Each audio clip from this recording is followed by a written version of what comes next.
Good afternoon, everyone, and thank you for joining us today. When the panelists originally met to plan today's event, we started by talking about the problem we're here to solve. And the problem we talked about was securing the supply chain to the DoD. And it was a long time before the term CMMC ever came up in our conversation. And the more I thought about this, I realized this was really an important perspective. The problem we're committed to solving is securing the DoD supply chain. Now, the problem is not, how do I get CMMC certified? So don't get me wrong, CMMC certification will still be a requirement for businesses within the DoD's supply chain, but CMMC is not the destination. It's a tool to help us reach the destination. And the logic is that if we all fortify our cyber defenses, if we increase our cyber maturity, we'll make the supply chain more secure by preventing the theft of sensitive defense information. And we can become cyber mature by satisfying the practices and the processes prescribed by CMMC. Well, the logic makes sense, but if we look at CMMC certification as the destination without understanding why we're doing it, without understanding the problem we need to solve, then we risk failing to achieve the mission. And that's why it's important that as we implement CMMC, we do so focused on the objective that each of our organizations achieve cyber maturity to support the broader mission of protecting and securing the DoD supply chain. So that may be a long-winded explanation for why today's webinar is entitled Securing the Defense Supply Chain, and why this might be the first webinar you've attended in the last year that doesn't have CMMC in its title. Well, my name is Stuart Itkin. I'm Vice President of CMMC and FedRAMP Assurance for Coalfire Federal. Coalfire Federal is the leading FedRAMP 3PAO and a CMMC C3PAO and RPO, which means that we're able to provide both advisory services for organizations as they prepare their cyber maturity programs, as well as being able to certify organizations when they've achieved that objective. We also offer a full spectrum of cybersecurity, risk management, and compliance services. Previously, I was Vice President of Product Management and Marketing at ExoStar and Global Chief Marketing Officer at the Corporate Executive Board. I've also served as the lead mentor at the Mach 37 Cyber Product Accelerator in Virginia. Well, joining me today is JC Dodson, the Chief Global Security Officer for BAE Systems. And Orly, if we can move the slides forward, thanks. And JC is responsible for corporate security, strategy, operations, and assurance. At BAE Systems, JC is the principal advisor to the Board of Directors Government Security Committee and has operational oversight of the corporation's special security agreement with the U.S. Department of Defense. JC joined BAE Systems in 2002, following a 22-year career with the U.S. Air Force that included flying operations, weapon system acquisition management, and command assignments. JC currently serves on the board of directors for the National Defense Information and Analysis Center, or the NDISAC, and also is a member of the Department of Homeland Security's Defense Industrial Base Sector Coordinating Council, or the DIB-SCC. Joining JC and me is Randy Battat, who is the co-founder and CEO of PreVeil. PreVeil provides a simple, inexpensive, and secure software as a service platform for storing and sharing CUI and ITAR data in email and files. Randy was previously CEO of Arvana, a leader in 3G and 4G LTE cellular technology, and led teams at both Motorola and Apple. Randy earned a BS in electrical engineering at Stanford University. And also joining us today is Robert Metzger. And Robert is a leading cyber attorney and supply chain expert and the co-author of MITRE's Deliver Uncompromised report, which is widely credited with having had a significant influence on a broad range of security initiatives of the Department of Defense and civilian agencies. Robert heads the Washington, D.C. office of law firm RJO and is co-chairman of the firm's Cybersecurity and Privacy Practices Group and is a member of the Government Contracts Practices Group. In his litigation practice, he is counsel of record for Microsoft Corporation and the Court of Federal Claims litigation brought by Amazon Web Services protesting the $10 billion DoD award of the Jedi Cloud Services contract to Microsoft. He has advised U.S. aerospace and defense and international technology firms on export control laws, on CFIUS and FIRMA, and on sanctions issues. He also represents leading information technology, hardware, software, and solution providers in state and local procurements. So Randy, JC, Bob, welcome. Thank you for joining us today. Well, Thank you, Stuart. Certainly. So in the next 50-ish minutes, we've got a lot to cover. Bob is going to talk about the importance of securing the supply chain, the impact of DFAR's rule on primes and suppliers, and why primes and suppliers need to start preparing now. JC is going to talk about how primes are preparing for their new compliance challenge and share practical steps for suppliers to get started now. JC will also discuss the importance of secure communications across the supply chain. Finally, Randy Battat will describe how communications between primes and their supply chain can be secured, how suppliers can become CMMC compliant, and how they can manage the cost of compliance. We'll have time at the end for questions, which you can type into the media player, and copies of this presentation will be available on the PreVeil website. So let me start, Bob, by asking a question for you. I mean, the DoD talks about the value of stolen CUI by our adversaries to be in excess of $600 billion annually. And for me, that's really hard to comprehend. It's pretty abstract. And while I know the objective is to deliver uncompromised, what exactly is meant by compromise? What's the impact of compromised on the DoD? How does it affect the individual warfighter? Just kind of help us understand, why this is important. They $600 billion. What does that really mean? Well, first I want to ask a procedural question. That is whether my slides can be seen on the screen by others. There's just a single vertical line, Bob. Okay, let's try again. Any better now? Yep, we can see the slide. Okay. So we can also see your cheat sheet notes. That's fine. The notes are, kind of part of the program, and I'll make those available. I appreciate the introduction, Stuart, and I'm grateful to be on a program with persons of such accomplishment. I'm a little bit sorry that there was some, background of mine that it's, while true, is, might seem to be of a marketing character. That's not why I'm here. I was a member of the Defense Science Board Cyber Supply Chain Study that concluded in 2017, and then as a consultant to MITRE, was a co-author of Deliver Uncompromised, and I did a couple of years of projects for MITRE as a consultant subsequently on supply chain matters, topics of which included software assurance. Now, Deliver Uncompromised was written for the Department of Defense, and for better or for worse, it's had pretty significant impact there. Some people say, including people in DoD, that a key idea of Deliver Uncompromised is now expressed in CMMC. We reached the conclusion in the report that self-attestation by contractors of their security just wasn't working, that too much critical technology was being stolen by adversaries. We concluded that the government needed to expect more and know more. And so we thought it would be a good idea in our terms to have security integrity scores resulting from assessments from a private sector organization. Well, as that has emerged, we have CMMC and maturity levels and certifications. So I have some fingerprints, good or ill, upon CMMC. And I do appreciate, of course, that the original purpose of the DU report and the primary purpose of CMMC is to protect the confidentiality of sensitive information against compromise.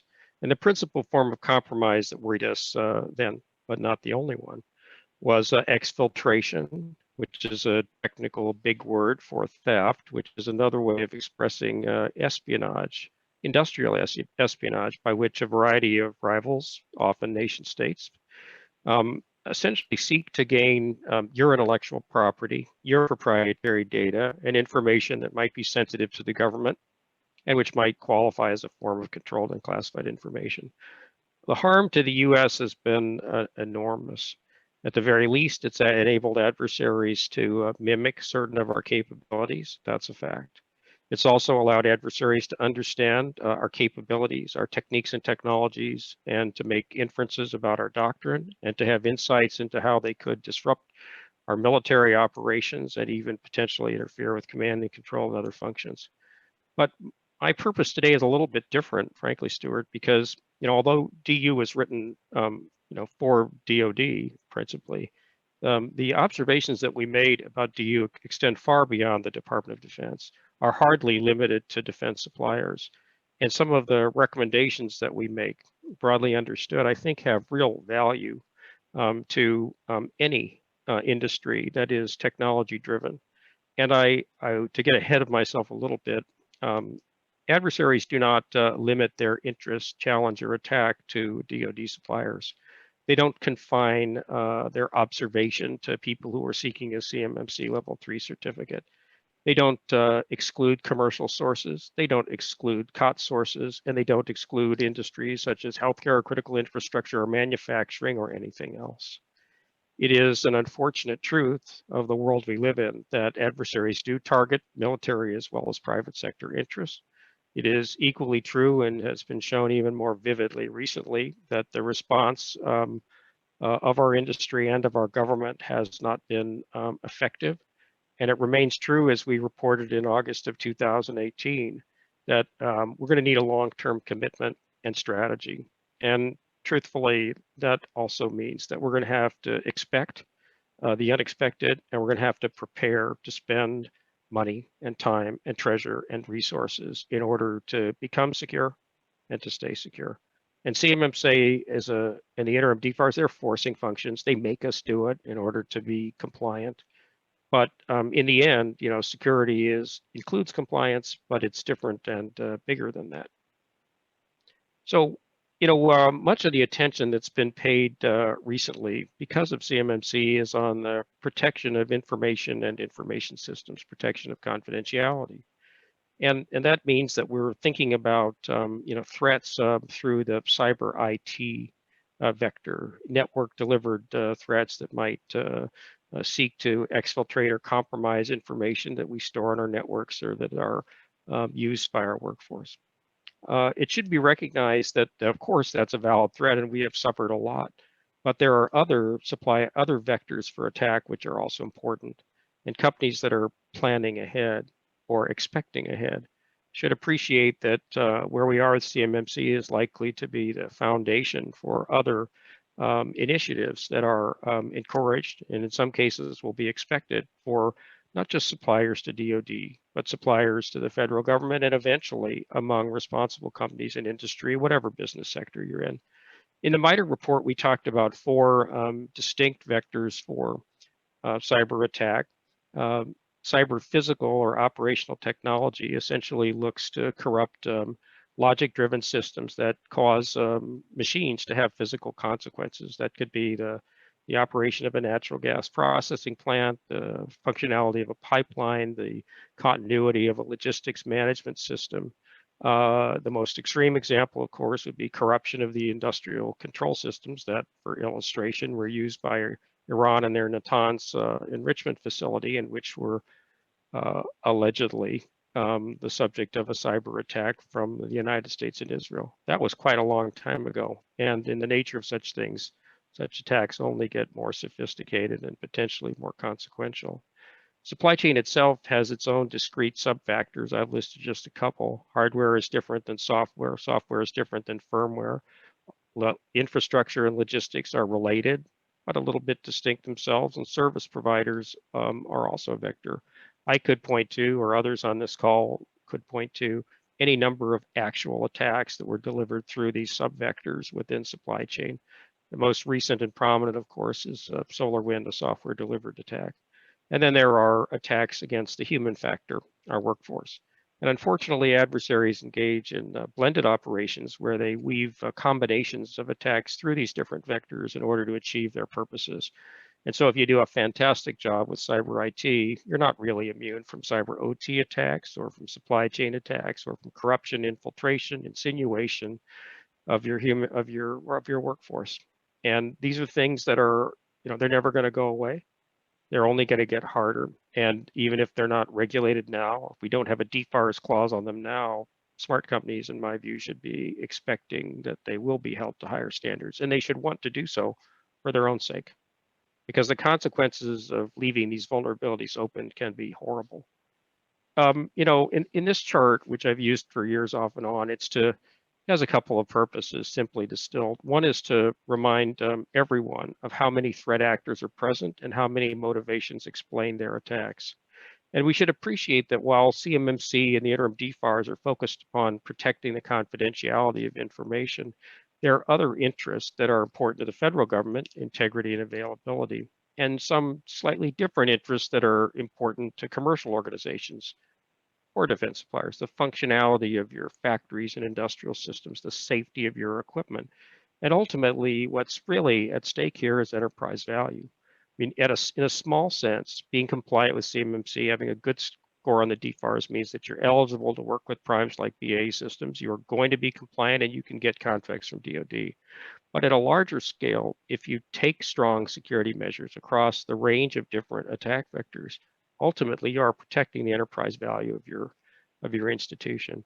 And it really is essential to appreciate the importance of protecting the most valuable assets of your organization, so that if they are stolen, as they very well could be, they can't be used by someone else against you.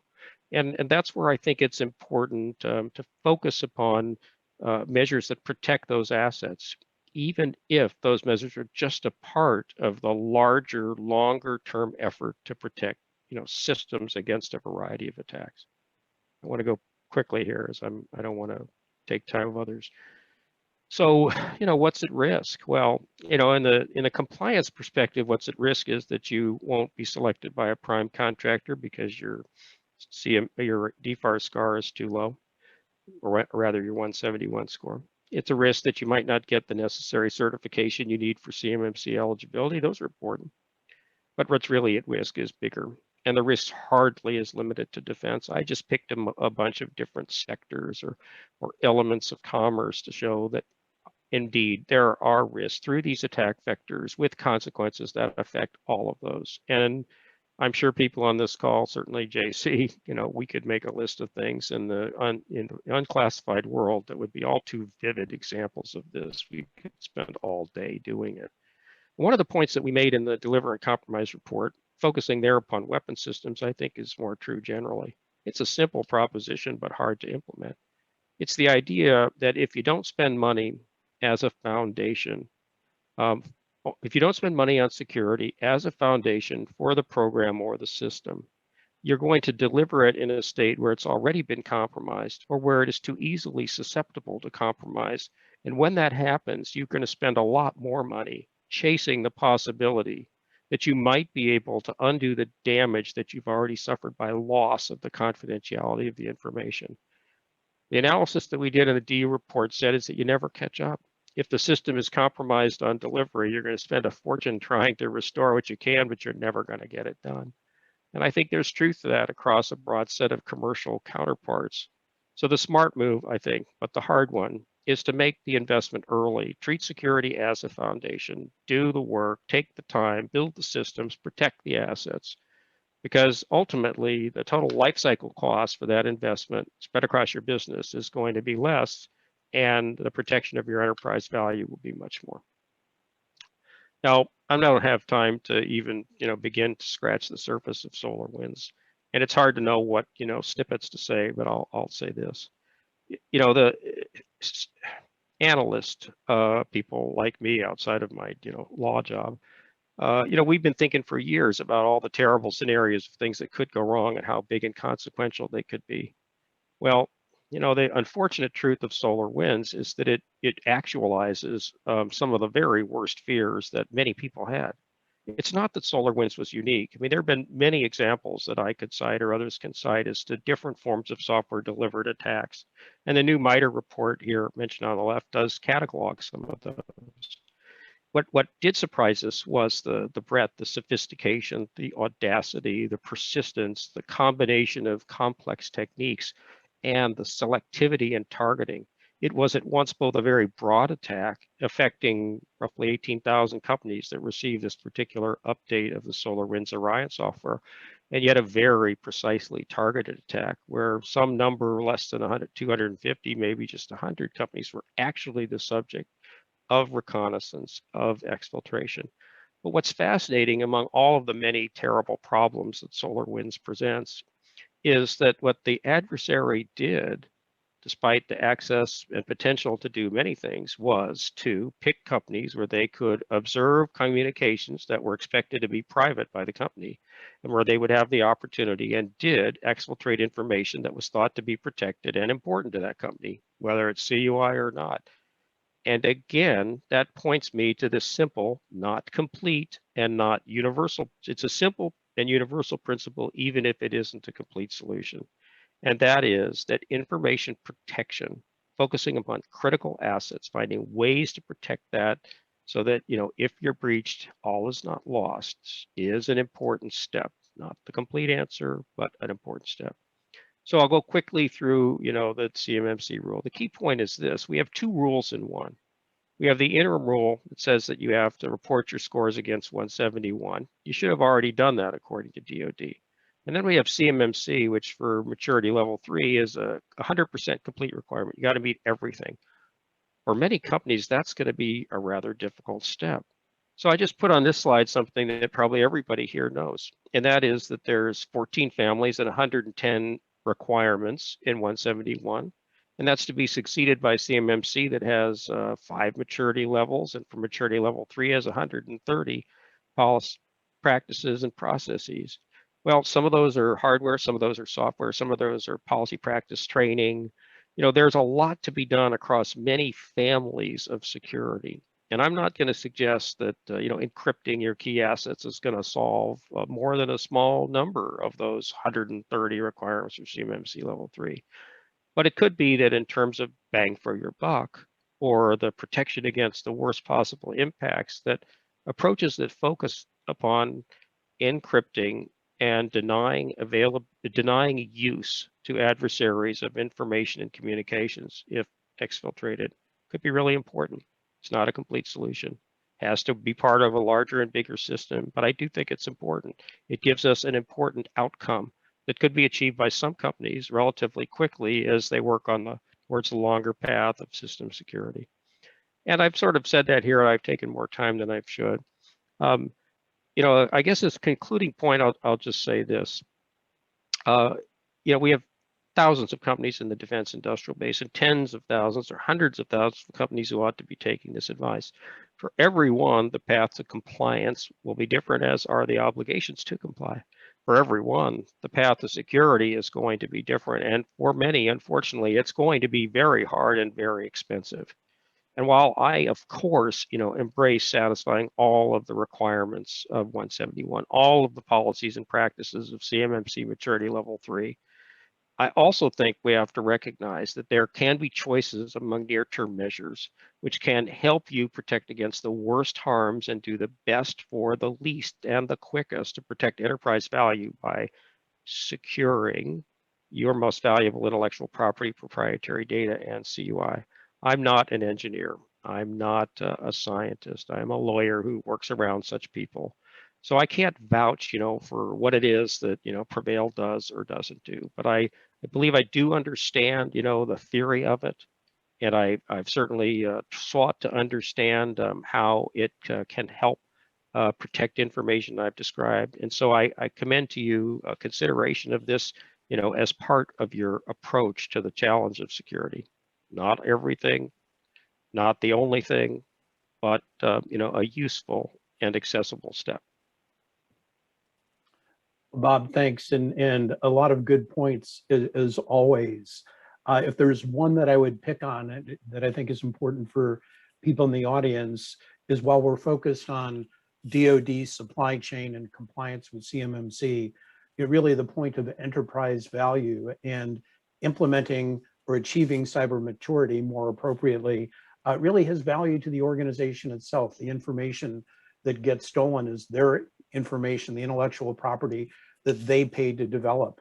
The businesses whose operations may be affected by ransomware or other things is their business. So this is not just about ensuring that you're securing the supply chain, but there are real benefits to our individual businesses in going forward. So, JC, I know that BAE Systems, sitting kind of at the top of the supply chain, has a big responsibility, not just to the DoD, but also in terms of ensuring the security of all of the suppliers that you deal with. So how is it that BAE Systems is looking at this? Well, thank you, Stuart, and Bob, very much appreciate the insights. It's a great background and a great setup of where the issues are. And, I would offer that as we look at it from a prime, and we both sit as a prime and a upper tier and a lower tier supplier. So BAE has a place in multiple dimensions of supply chain. So from a prime's perspective, of course, we look at the 7012 requirements, and those are going to be flow downs, right? So we can all expect that we will see flow downs of the current requirements that have been out there for a while, the DFARS requirements, the 110 that Bob alluded to. And right now, what we're finding in our company and a lot of other areas, we are dependent much to a risk point that we're working through attestations. The reality is that we don't have the due diligence capacity to check every little supplier. We do have different levels of trust that we know. For example, we work very closely with a number of other primes, and our operations centers share each other, and I'll call out Lockheed, Raytheon, Boeing, Northrop Grumman, L3 Harris. I mean, these are big firms that have good cyber capacities, and so we work operationally together. So there's an assumption of trust there, right? The concern isn't the larger primes per se. It's really as we go down to the small and mid-sized companies that are less robust in their resources, and that's where we build on our relationships. We have strategic and critical suppliers. We have others that are commodity suppliers. So we do start to essentially distill our supply chain into the different risk patterns. For example, if it's a commodity of some kind that may not be related to any type of program, that will hold a lower risk position for us, and more than likely won't even have CUI associated with it. If it is a key technology firm, it's one that is an enabling partner whose technology we're going to use for a larger part of a system. That will get a lot more of our attention in terms of what we're able to do and understand from the firm. We'll start with the attestation, but we may do some testing in certain cases. And if some of the tests don't line up quite right, then we'll have to work with some alternative plans of how to address the CUI challenge. One of the obligations we have as suppliers of all levels now is to just not take out the design document and pitch it out to 17 levels of suppliers. We have to do more due diligence as a prime about making sure that we distill the levels of CUI information so that we're not necessarily pushing CUI into areas that we don't need to. And so that's going to be a learning curve. There's still challenges, honestly, about the definition of what CUI is, let alone the derivation of CUI, right? So there's issues around that. We should be honest about what the CUI is still in flex, and we're going to have some operational experience around that. But one thing that's certain is that primes and upper tier contractors are going to have to be better about distilling out information that they flow out to the supply chain. What we don't want to do is incur additional risk and additional costs to suppliers that may not need to have that CUI. So I think that's one thing that we'll see as a change. Now, that is going to change a couple things from a supplier. When I was running some product lines on the P&L side, context was really important around what we were doing for a component. And if I don't know the context, or I don't have that insight that I would get from a larger design document, that might create problems in interpretation of the requirement. So It's not a free thing. One of the reasons that we push a lot of information to suppliers is for context around the designs. If we start to limit that in the upper tier supply chains, there might be some breakage that we're going to have to work with and walk through it. So lot to go on this, and I know we have some other topics, but right now it's really looking at test station, it's looking at testing, and then it's looking at engagement with the key suppliers that we've used for a long time, and seeing how those relations are, and seeing where their trouble points are, and seeing how we can support in other ways. And JC, I mean, you mentioned more diligence with respect to who you're flowing CUI down to. If you look at it from another perspective, should suppliers be looking at what they're being given and when it's unnecessary for them to be receiving CUI to push that back to make sure they're not getting this additional requirement reliability when not necessary? I think it's absolutely critical. The dialogues have to occur upfront and early in the relationships, right? And like I said, if it's a commodity where we're buying something routinely, that's a little bit different.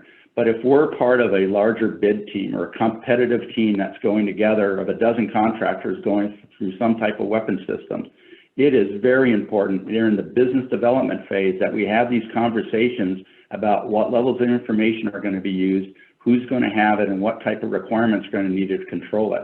And we're used to doing that in classified programs. And we do it very well as a community, both on the defense side and the industrial side. What we don't do real well is take those same principles that we use for sensitive work and apply it to the unclassified. And we need to take a lot of that information and those discussions about who's going to get what parts of sensitive information and bring it back to the unclassified discussions during the business development phase, during the bid phase, because some of the investments that suppliers may need to make in order to have compliance controls in place is going to be rolled up into the bid somehow. And if you don't need to incur those expenses, then we shouldn't be building that information into it. And maybe it's just a phasing thing. Maybe it's just timing. The contractor and the supplier does eventually want to get to level 3, but they can get by with level 1 at this point. And it's much to what Bob had reiterated that, hey, it'd be great if you could magically say tomorrow everything will be fine and all the controls will be mature and you'll be at level 3. That's not realistic. So what is realistic is to look at what is the level of CMMC in this case where I need to be, how do I model my program around that, and then how do I work with my team of suppliers to make sure that I get the information I need, but I'm not taking on unduly additional cost, which is driven by the controls that I'd have to implement. Doing that, of course, you also have to be aware of leakage. And that's another thing that we're going to experience, right? As hard as we try to limit CUI, there are going to be occasions where we may have leakage. So it's something we don't talk about a lot, but think of it again like a classified data spill, right? When we do have leakage as a supplier and a supply team, we're going to have to make sure that we have good procedures in place among ourselves to make sure that we can clean up the leakage, right? And so that's just another dimension to consider, and that's why it's so important to have the controls around the information, the labeling around the information, and the ways you can communicate and disseminate that information.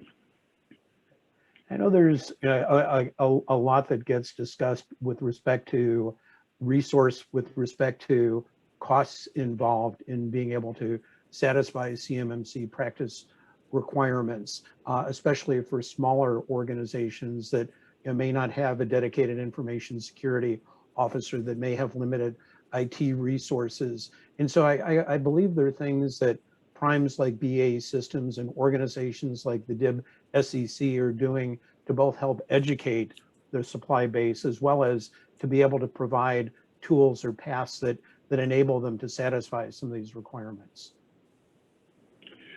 Yeah, it's there are tools out there. I will say that as primes and particularly NDISAC, where I'm a bit biased, having been on the board and proudly part of that organization, there's been a lot of good work by larger companies that are putting tools together that are available and basically support some of those controls that we're talking about. One of the things that NDISAC is able to do for members is that we're able to buy some fairly good capabilities at kind of bulk rate. And so I encourage folks to look at the NDISAC as a potential member and look at some of the opportunities there. It allows us to have certain suppliers, because of the size of our organization, bring in different capabilities at a good cost.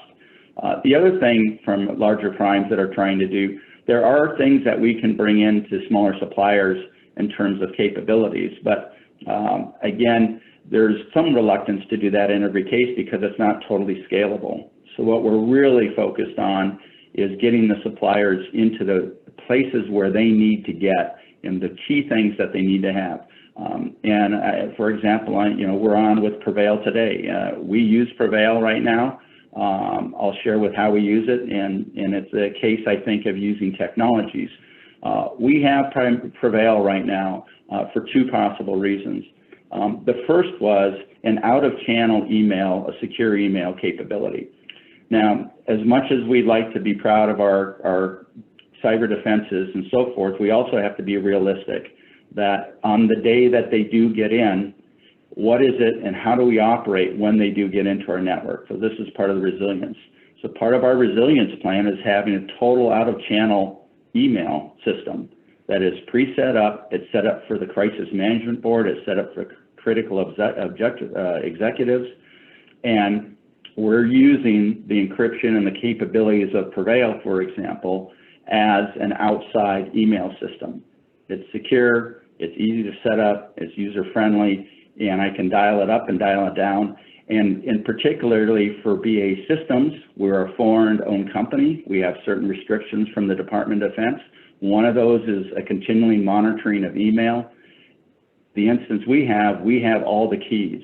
So we're allowed to manage and able to manage, even though it's encrypted, we're able to manage the oversight of content to make sure that it's not being used improperly from a foreign ownership, control, and influence standpoint. The other thing that we've been using PreVeil for is working with some small contractors that, for example, use a Gmail account. It's a handful of consultants, for example. When we were moving sensitive data to them, we were able to set up very quickly a secure Dropbox and secure controls around the email for the life of that consultancy. It was a fast notice program. It came up in a hurry. We were able to set it up and bring it back down. We had another instance where we had a site that had an issue. We were able to reroute some traffic in a different way, and again, use a sensitive email system and Dropbox to continue the communications around it. So those are some examples of what we've been using, particularly in the communication standpoint, on why it's very important for suppliers. In some cases, we need to bring the suppliers onto our platforms. If we don't have a supplier that's going to be able to generate the right level of control, discipline, or have the capacity for either the DFARS or CMMC, then we got to look at strategies of bringing them onto our secure platforms. And that works, and we do that quite well, and a lot of companies use it. Essentially, you bring them into a SharePoint or one space or whatever you want to do, but it's a shared space.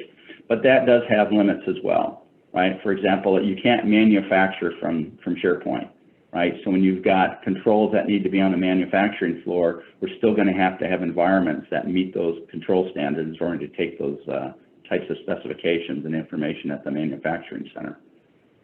No, sure. Makes sense. And I know from lots of communications and conversations, the secure exchange of information, secure email always becomes a big challenge. And recently talking with Darren King at DIBCAC, saying that that when you look at every organization, there's always two challenges that you find to be the most common. He talks about multi-factor authentication and talks about encryption, and encryption in the context of secure email and file sharing. And Randy, I think I know that PreVeil has been working on helping to provide solutions that address this issue. So how is PreVeil simplifying the challenge of being able to meet encryption requirements and to provide a means of securely exchanging email and files? Yeah, thank you, Stuart, and also JC and Bob. Let's dive into that a little bit more. So to directly, answer your question, the discussion here is really focused on not just compliance, but really protecting intellectual property, which is, what's really important here, especially when you're getting into design and engineering drawings and source code and things like that, as well as financial information too. And so keep that in mind. As everybody's been talking about today, I think JC said it very, very well. The primes have a lot of resources, and therefore it's pretty tough to attack a prime. The tender middle, if you will, is the small and medium-sized businesses that are subcontractors to primes and subcontractors to those subcontractors and so forth. And as Ellen Lord, the former Assistant Secretary of Defense, said, this is really a lot of the concern around protecting information. And for everybody on this call, whether you're a prime, whether you're a subcontractor, whether you're a university research department, almost all the time you've got suppliers to you as well. And those suppliers are really important to you because they help you move fast, they help you specialize in what you want to do, they innovate, they manage costs. But the challenges are, how do you protect information? How do you get the controls there? I don't know how often this has happened to you, but have you ever shared information with a supplier, and then the relationship ended a little further downstream, and then you wake up a year or two down the road, and you say, wait a minute, they still have all those design documents that I gave them 2-3 years ago, and am I exposed there? How do I deal with that? How do I manage that? How do I manage a scenario where, I've got a spec and my supplier's got to see it, but they've got suppliers that have to see pieces of that spec too. And how can you get your arms around those kinds of things? Or, if you're a prime, you probably have thousands of suppliers. If not, you may have tens or hundreds. But there's kind of an 80-20 rule there too. As JC was mentioning, there are a few that you do a lot of business with, but there's a long tail there. There's probably 80% where you won't have as deep interactions. How do you get control over all those things? And protect your information? Yes, be compliant, but protect your information while getting the benefits of working with suppliers. And that's what I hope to talk more about here. Let me start with just some of the security principles behind PreVeil, because I think that will help shine some light on where some of these benefits lie here. This is a little tongue-in-cheek poke at our friends at Google here, but there's so much in the literature that talks about, hey, if you best practices, if you encrypt in transit, like use TLS, and if you encrypt at rest, you're really good here, right? But remember that if some other party that you not control can read your stuff, in this case, I'm picking on Google here, so can a lot of other folks, because it is readable inside the Google servers. Whether somebody attacks Google, whether somebody attacks you, whether somebody attacks an intermediary, it's all the way from hackers to competitors to state actors. Your stuff is at risk. And a little less tongue-in-cheek, let me use this, kind of classical email example.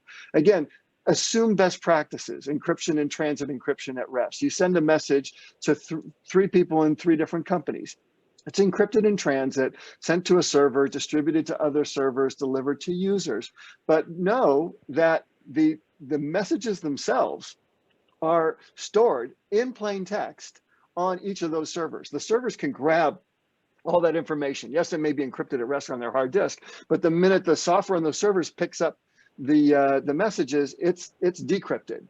And in this case, that same email message is sitting on 4 separate servers.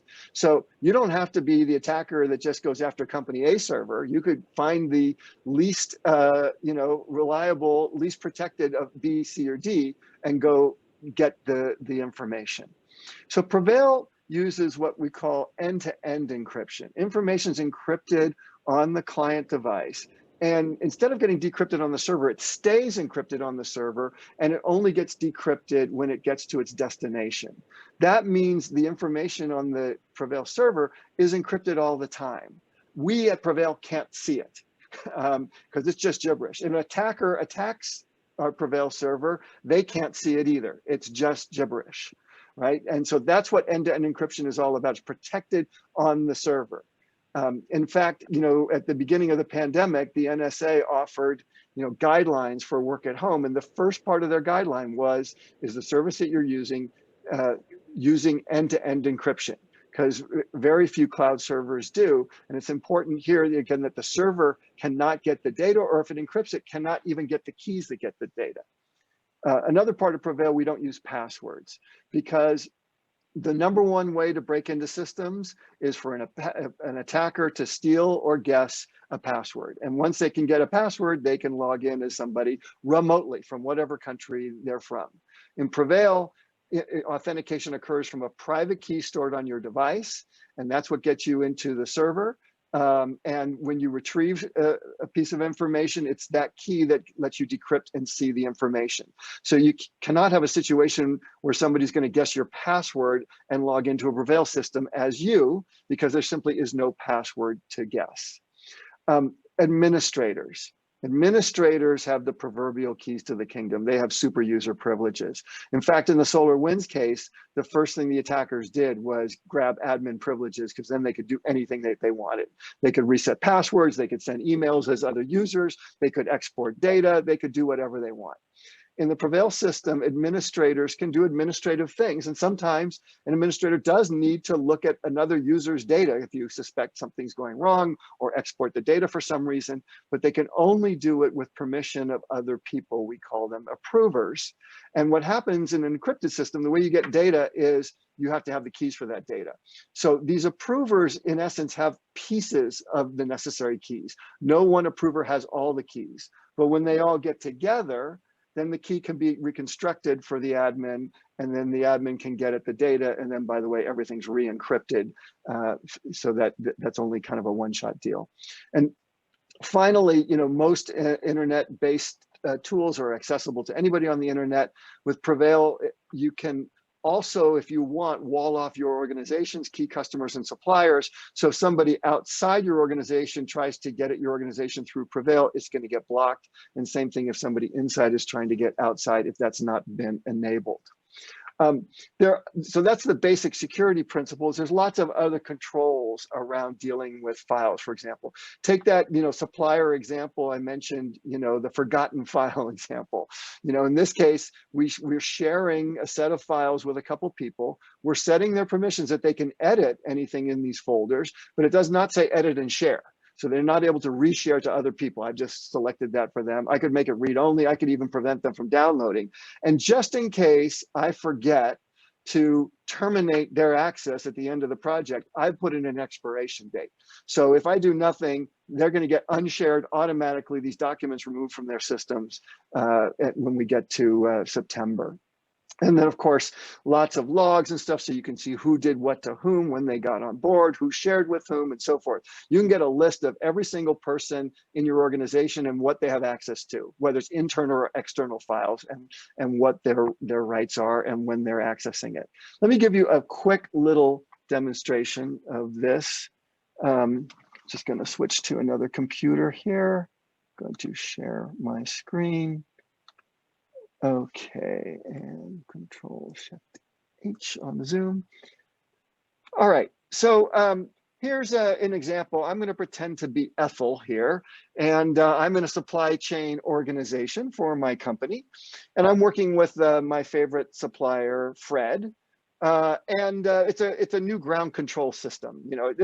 These are my information. This is my folder stored on PreVeil. I've got quality, production schedules, and so forth.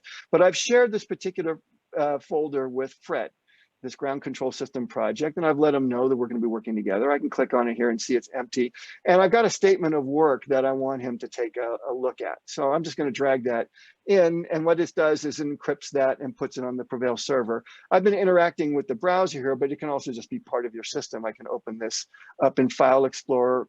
And again, you can use any application you want, a CAD application. I'm just using Microsoft Word here. Here's a big old statement of work, and I'm going to update a bunch of things, but the first thing I'm going to do, this is an older version, I'm going to put February 2021.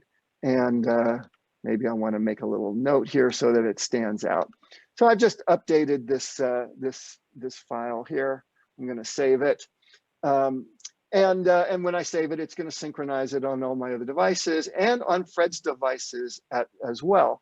I want to let Fred know that I made some changes. I want him to take a look at it. There's an encrypted messaging part of PreVeil called Mail here, but we also have encrypted messaging with an email front end to it, so you can use it with Outlook. So here's Ethel again, and it's got her regular mail account. We don't touch your existing mail, right? So it's got the Google advertisements. Here's a very nice spoofing attack. Again, how often has this happened to your organization? You got a supplier that says, I changed banking information. Please reroute all my funds to this new account. And sometimes it's legit, sometimes it's not. And it's very difficult to tell in your regular email here, right? But in this, when you add PreVeil to Outlook, it adds another mailbox. See how it says encrypted here? Now, if I click on this one, it's the same mail address, but everything here is end-to-end encrypted. The messages are signed. So you're never going to get spoofed by somebody you don't trust. So I can trust updated wire transfer information here, or CAD files or other things. But all I really want to do now is send a message to Fred, letting him know I made a change. So you just use Outlook the way you're used to. Notice how it started off defaulting that the message is not encrypted. I'm going to start sending it to Fred. And it knows that Fred is a member of PreVeil, so it automatically turned encryption on. I'm going to copy myself as Ethel here. Now, if I include somebody that's not a member of PreVeil, not at member.com or something like that, it knows that this person is not a member of PreVeil, so it switches encryption off automatically. I can force it on just by pushing this toggle button here, and it says, hey, I'm going to go invite this person to join. So the message is not going to get delivered till that person joins PreVeil. They can join for free, but that they need to have the security before I can deliver it. I'm going to skip that for now. I'm just going to say updated statement of work. Fred, please review updated SOW. Ethel. And again, I could put attachments and stuff in here. I can add pictures, images, font changes, all that kind of stuff. But I want to work collaboratively, so I'm putting that in the PreVeil drive. So I've composed my message just the same way you use Outlook, and I've gone ahead and sent it off using the PreVeil system. Now, JC mentioned that they sometimes use PreVeil with smaller suppliers who like to use Gmail.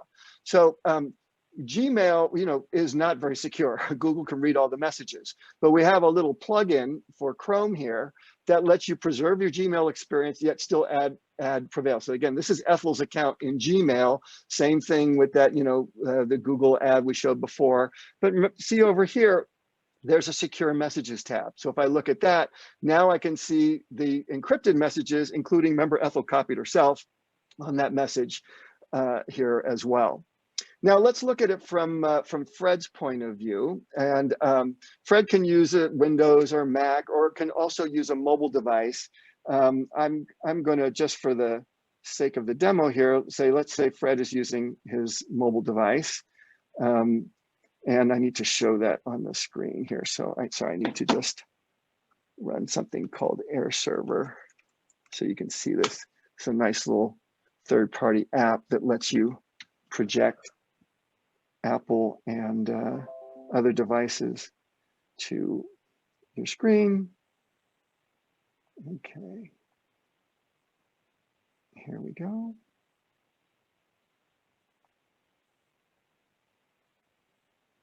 All right, so here's my iPhone screen. Here's the PreVeil app right here. If I tap it, we have biometric authentication. And again, now I'm just looking at Fred's account, and he can see his encrypted messages. Here's the message from Ethel saying, please review the statement of work. And he can also get the files. Here's PreVeil Drive. So if I tap Drive, now he's only had that ground control system project folder shared with him. He can have other things there, but obviously doesn't have the full complement of what Ethel has. He can open up that folder. There's the statement of work that we had created before, and it includes the change with the new date in it. So, Fred can get access to this, make changes if he needs to, and so forth. Let's go back to Ethel here. And again, this folder where we shared all the stuff with Fred. If I click on this, I can see, how that was shared with Fred. And in fact, here's Fred. It shows that he has read-only access and it has an expiration date, but I'm done with Fred. Our contract is over, and I don't want him to have this information anymore. So I can simply say, let's unshare all that stuff, review those changes. And once I save them, then all that documentation will be removed from Fred's system, and he will no longer have access to it or be able to see any other changes. Let me wrap up with a couple of other points, and then we can turn it over for other questions and stuff. Hold on. So again, this has been really about protecting your intellectual property, and hopefully we can see how you can get a handle on managing that deeper into the supply chain. We also talk CMMC, and these are the 17 domains, and you implement all this, as you know, through a combination of systems, processes, and policies. The ones in green here are largely systems related, and PreVeil can provide a significant amount of help. Not 100%, but a significant amount of help in addressing those things. Whereas, the blue are policies and procedures that you have to really drive yourself into your own organization that are not systems related. And one other compliance thing is very few cloud-based systems can be used with ITAR data. But about a year or so ago, the State Department made a change in their rulings and said, if you're using a cloud-based service that has end-to-end encryption, and the cloud-based service does not have access to the keys, then you can use that service and it's not considered exporting the data. So it's another use case. We have a number of customers that use PreVeil for ITAR. So hopefully you can see throughout this whole conversation here about the need to secure one's intellectual property and protect one's assets. And hopefully you can see how PreVeil is real easy to use, and also how security is superior, it's easier to deploy, it's much more cost effective than other solutions, for example, GCC High. So I'm gonna pause there and turn it back to you, Stuart. Very good, Randy, thanks. A lot of good information. We've got a lot of questions, and we'll try to get to some of them. For those who need to drop off at the top of the hour, just mention that this recording will be available on the PreVeil website tomorrow. In all likelihood, there will be an email sent out to those participating with a link and answers to some of the questions we don't get to. JC, one question that has come in a lot of different forms from people around CUI, and short of asking how much CUI can you get on the head of a pin, people want to know, how is BAE Systems going to identify CUI so its suppliers know what is and what is not CUI? Right now, we're taking a lot of the lessons learned from the classified community that I mentioned before. So first off, it'll be identified through contract, and very specifically, and Bob probably has some thoughts on how they've been identified in the contracts. But once that information is identified, we will carry it on just as the original classifier, in this case, the government would do, and it'll be specifically called out, and it'll be called as such, and may have a secondary marking as such as controlled defense information. But normally we're going to use the essentially the ISO nomenclature, and that will be kind of top and bottom of documents, and they'll be controlled in the emails. And so we, for example, I think it's a good idea for all companies, if you haven't thought about a policy or standards of how you're going to mark your documents and inform folks that are going to be handling those documents, now is the time, right? So we have essentially been updating a policy that talks just to those very things. Most of us have policies on how we address our corporate proprietary information. We're folding in CUR markings and controlling and things of that. And that's the primary way. But I'd say you get the policies in place and clearly identified. And if it's not clear, push back on who's delivering it to you and get clarification. I think there's going to be a lot of this when we get it. You know, is this, how do I have to handle this? Is this different? We're trying to make it as simple as possible, but essentially it's going to be clarified marking. The challenge will be when we have aggregation of data, right? And that is still an open issue that we're working with the Department of Defense on, is what constitutes aggregation and what are going to be the limits, or what are the responsibilities required of a prime to all of a sudden accumulate 3 or 4 different non-CUIMs and make a determination. And that's still a very challenging point. And Bob may have some thoughts on that in terms of, you know, what do you do with integrated data that by itself is not CUI? Well, it's a big problem. You know, in the classified world, we've had 50 years or so of NISPOM, and this elaborate regime has developed with huge amounts of trainings and documentations and forms, renewals and recertifications. So there's, you know, very little doubt, if you're working with classified documents, what the level is of security as to the document, or even as to each paragraph in the document. You know it. There are cover sheets, there are markings. But there's really no counterpart to that for CUI. And that's a big problem. You know, DoD has taken some steps recently by putting out a website, and it's improving its training on CUI. But the truth is that there are relatively few contracting officers and relatively few program offices that have a very sophisticated understanding of what is or what isn't one or another of the CUI categories and subcategories.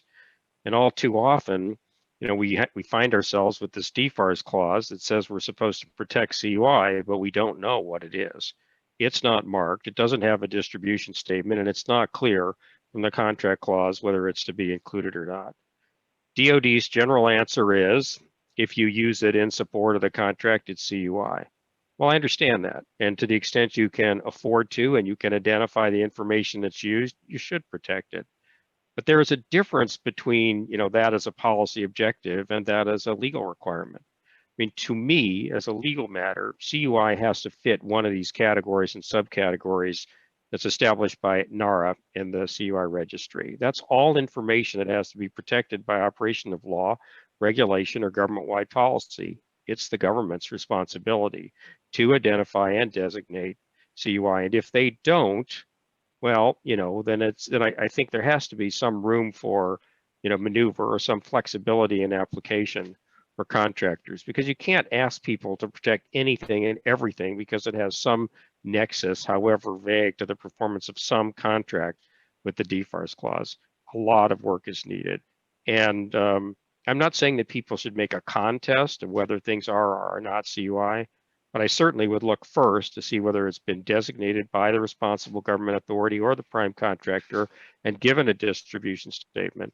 And then if it hasn't, I would at least try to see if a person in my buying chain or at the program office or contracting officer would tell me, you know, and if not, then I have to make a reasonable decision, document my actions, and be prepared to explain them if they're challenged. Bob, I know you need to drop off in a minute. A quick question that we've had from a number of people.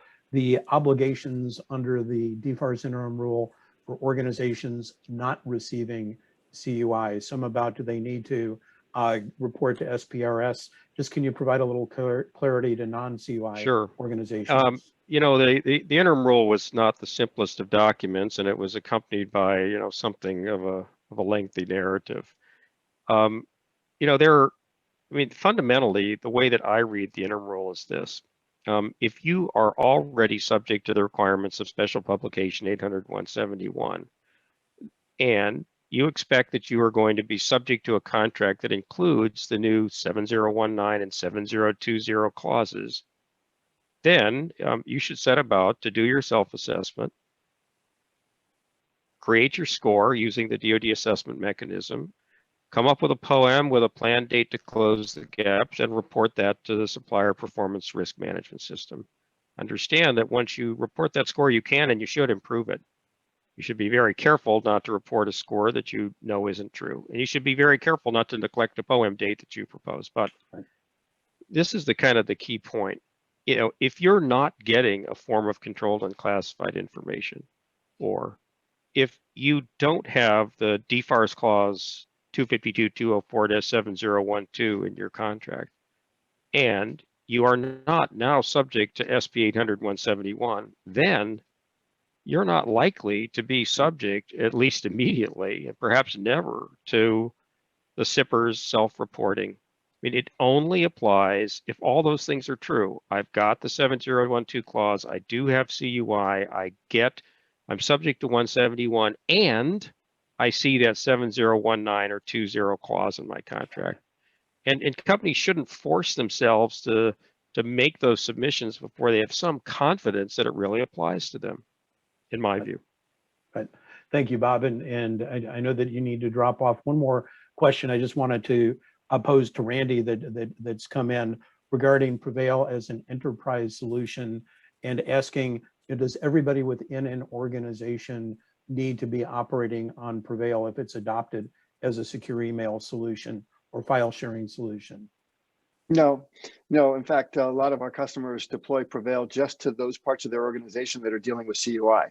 And that's one of the attractiveness. You can just deploy it where you need it. Got it. So an organization that has just an enclave for handling CUI can just apply PreVeil for that enclave. Yep. And we can, see me offline. We can give you more information for your system security plan to help you flesh out exactly how that works. Well, great. I know we have a lot of other questions, and I know that Worley at PreVeil is going to try to put together answers for the rest of those and get those out to people. Again, I want to thank everybody for joining us today, and to thank kind of my co-presenters, Randy Battat, Robert Metzger, and JC Dodson for joining us today. Gentlemen, thank you. Thank you. Thank you, Stuart, and thanks everybody for joining us this afternoon.